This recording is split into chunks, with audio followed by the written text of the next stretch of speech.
Hi everyone, Yathani Yatano here, the internet's busiest music nerd, and it's time for a review of this new Royel Otis album, HICKEY. Royel Otis is an Australian indie pop duo made up of members Royal Maddle as well as Otis Pavlovic. And they are returning very quickly after a pretty explosive 2024, which not only saw the release of their debut album, but also a lot of viral attention off of, I guess, some pretty well-received covers. One of the legendary Cranberries track, Linger, as well as a version of Murder on the Dance Floor that made it to #1 on the US alternative radio chart. They're now also on Capitol Records, so they're seeing a lot more industry support over here in the US. And one would think with the band getting so much attention and this being their sophomore LP, they would really want to build upon what they did on their first album and also show what makes them special as a duo outside of their cover versions. I have been seeing some genuine and organic excitement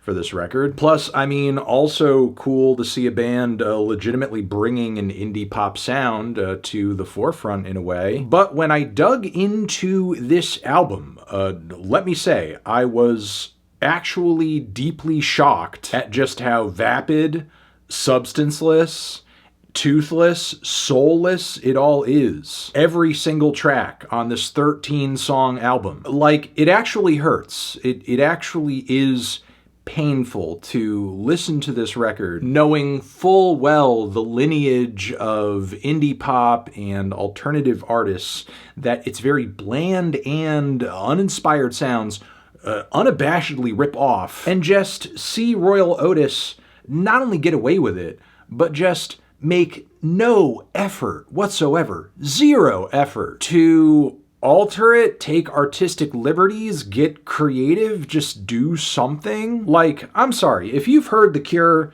Beach Fossils, Dominic Fike, Foster the People, Toro y Moi, and Tame Impala, you've literally heard everything this album has to offer. You have heard the totality of this record and then some, because all Royel Otis actually do is steals ideas and sounds and vocal inflections from all of those artists and takes away, just rips out anything that made their music actually compelling and just brings it down, reduces it down to the most skeletal, basic wallpaper, background, vibe music playlist elements, because nearly every track on this album has a super dry, thin, punchy drum, a twangy, hollowed out, reverb-soaked guitar. It literally feels like I am experiencing a psyop meant to exist as like a net to catch potential indie kids and listeners and fans from getting into any of those artists, because they'll hear this and think, you know what?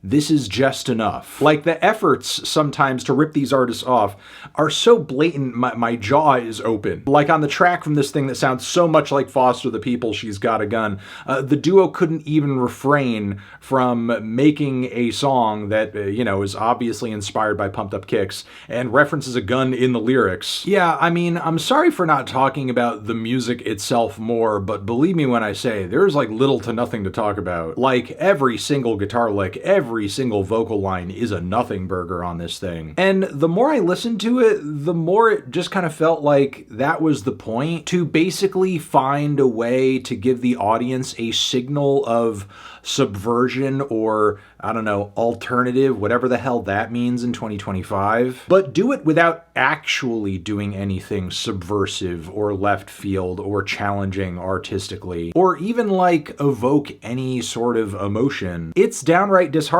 because I feel like this is exactly what you would get thrown in front of your face if you prompted an AI to generate a new indie pop song based on a list of these artists. Throw in the drums and car seat headrest for good measure. So yeah, of course, like, AI is catching up to us in some ways right now, because this is the substandard level of creativity that some musicians and some fans, apparently millions of them, are willing to tolerate without question. You know, in some respects, it's a cool and it's a great thing that the internet has allowed the underground to be able to have a mainstream moment if certain artists or albums that are left of of center happen to, manage a song or a viral moment that like captures the hearts and minds of people who don't necessarily, seek out music that is weird or, obscure in any way. Like, it's definitely broken down barriers that have been in place for decades at this point, which didn't really need to be there. However, I don't think that should come at the expense of the soul of underground music itself, as we sit back and watch it get watered down to basically nothing, and then see it get sold back to us from a platform that allows it to drown out the efforts and visibility of anybody writing music in this lane that's actually worth a damn. So yeah, again, boring, soulless, gross. Why does it exist? This is just white noise. If we're going to rise to this level of popularity and put out a record, can we at least like put some heart into the vocals, think of a guitar line that, might require a few more minutes of thought to conceive, or actually communicate something of value, confront the audience with something, or provide an experience that goes beyond just chill vibes? Yeah, I'm feeling like a strong 1 to a light 2 on this record. Transition. Have you given this album a listen? Did you love it? Did you hate it? What would you rate it? You're the best. You're the best. What should I review next? Hit the like if you like. Please don't cry, and please subscribe. Hit the bell as well. Over here next to my head is another video that you can check out. Hit that up, or a link to subscribe to the channel. Anthony Fantano, Royel Otis, forever.